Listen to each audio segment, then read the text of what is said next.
Hey traders, BA here with your nightly TTB report. It is December 20th, 2018. Another red day today. And we probed another level that I put down on the chart here. So we probed the 2451 level in the S&P.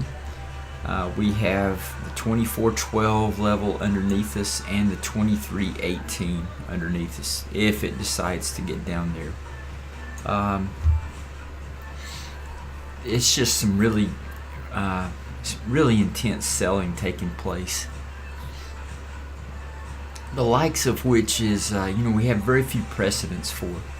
So I'm going to go right to, when we get in times like this, I really refer and rely on all of the data that Jason publishes in his sentiment report, because it puts things in perspective. So I'm going to cover a couple of things, and then we'll probably cap it at that, because there's really not much to talk about unless you're sitting here trading this market with the computer screen right in front of you. So if you're able to do that, it's probably the best time in the world for you to be trading. So let's just dive into a couple of these things. NASDAQ Composite.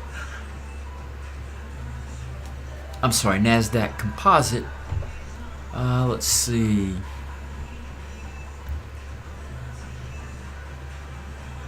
So we've got the Russell 2000 at 20% or more off the highs. The Dow Transport's 20% more off the highs, and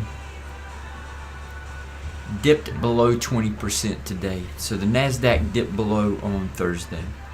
And this is what has happened to the NASDAQ after it has touched 20% from 1971 to 2018. You can see a year from now, it's higher 70% of the time. 6 months from now, higher than 80% of the time. The couple of times it lost big, but the winners were pretty good there. Let's see what the S&P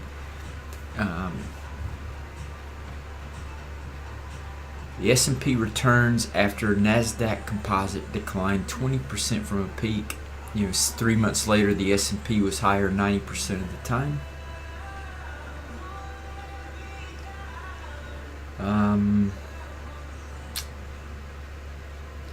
So here's the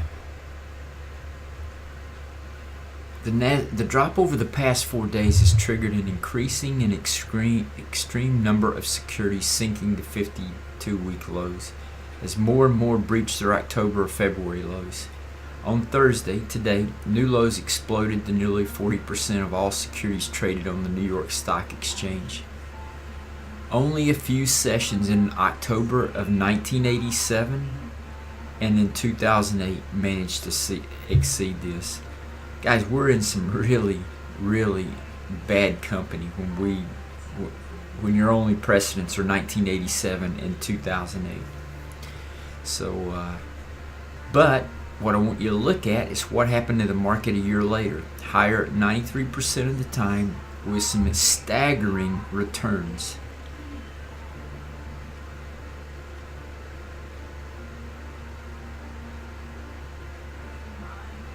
So going back to 1965, in New York Stock Exchange, still 81% of the time the stock market was higher, and those returns look pretty good. Average reward was 23% a year after this happened. That's pretty stout, so nothing to sneeze at.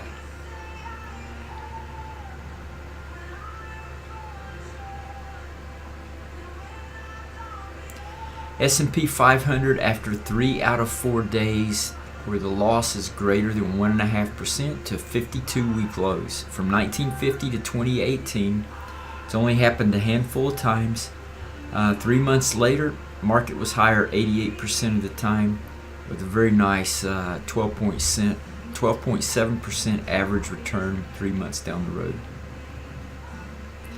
And Jason says that according to his data, it says once again, this kind of price pressure has almost always occurred near the end of the final puke phase of a decline before a short to medium term rebound occurs.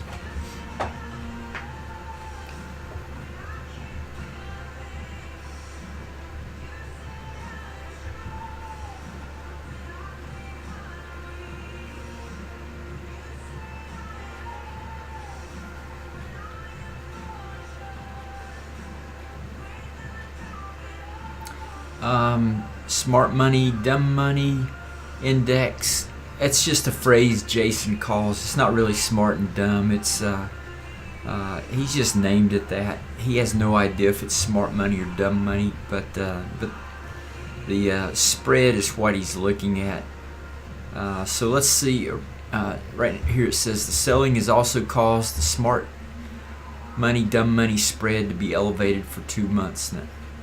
The median reading since mid-October is now 43%, one of the highest we've ever seen. And what happens when we get a reading 43% or greater? From 1999 to 2018, it's all the data he has. 2 months later, the market's higher 100% of the time. 3 months later, the market's higher 100% of the time. 2 weeks later, the market's higher 100% of the time. The handful of other times the spread was this wide for this long, it preceded short to medium term relief to the upside. This is more and more evidence that the last few sessions are causing panic amongst investors. The median weighted put-call ratio for SPY, QQQ, Diamond, and IWM options is near an 11-year extreme. The only other time this is significant, guys, it shows you where we're at right now in the trading thing. I'm going to show you a chart that just finally tripped for us too. But the high that we're seeing now has only been exceeded at the market low in 2009. March of 2009 was the only other time that this indicator here was higher than it is now. Fairly freaking significant.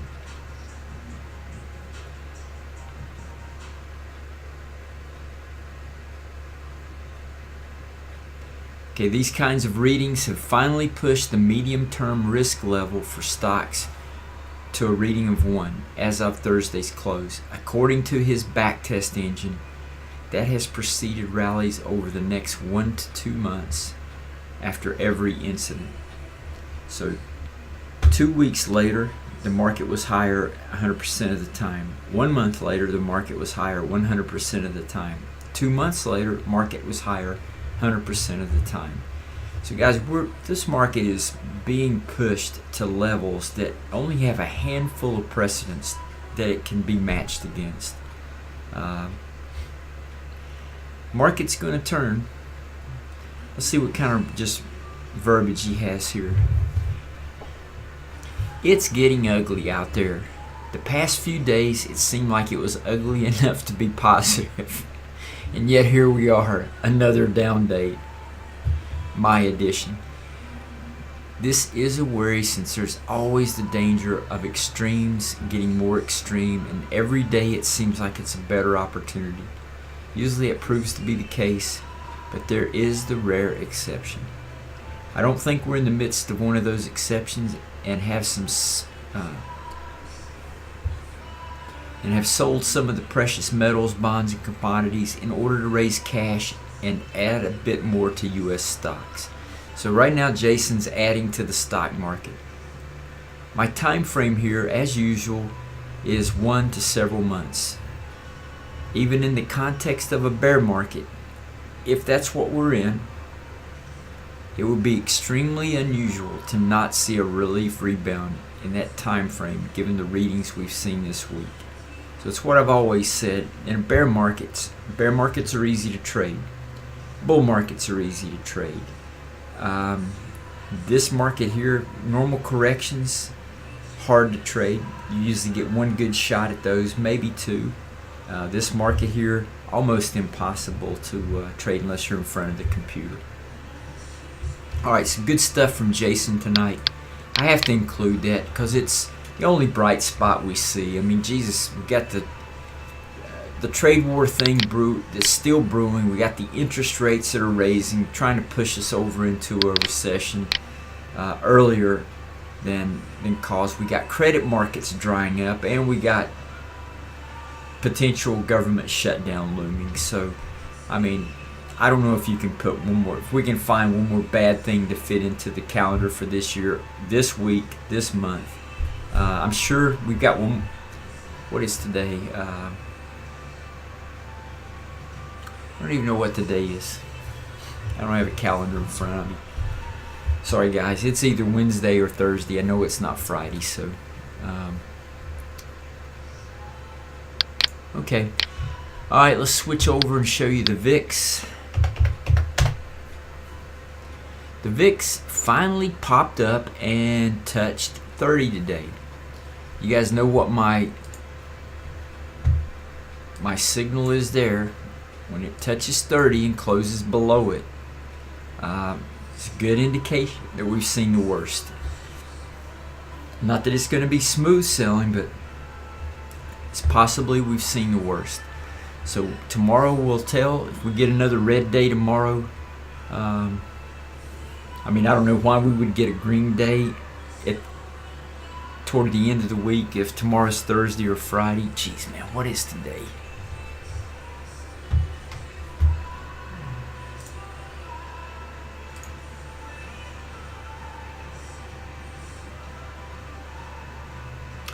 Okay, tomorrow's Friday. Sorry, guys. Tomorrow's Friday, so hey, I mean, we've only been down every day since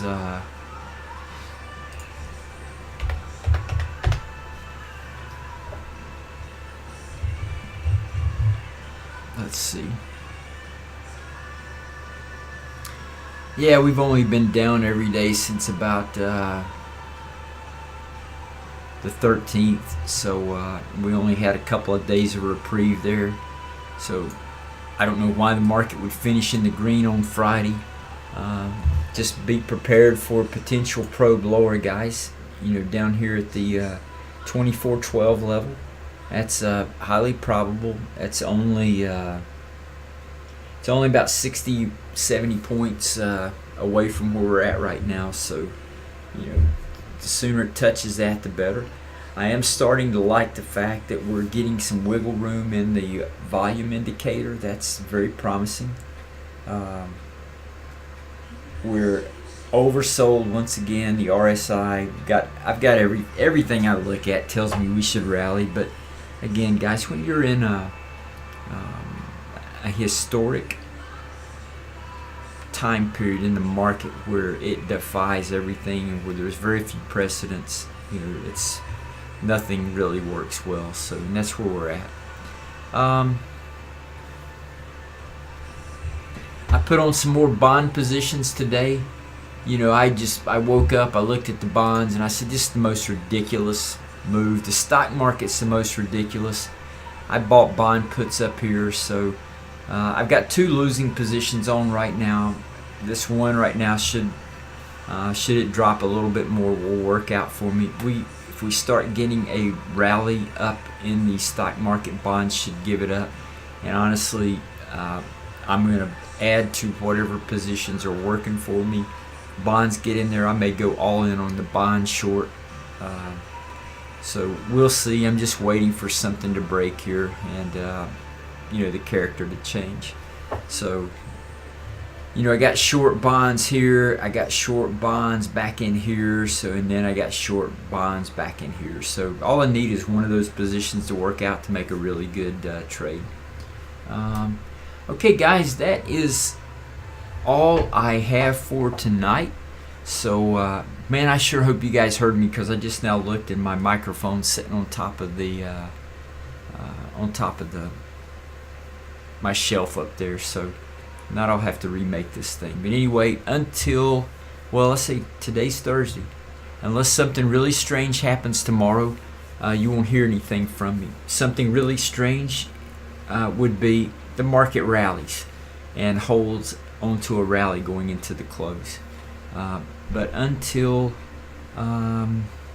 Sunday night,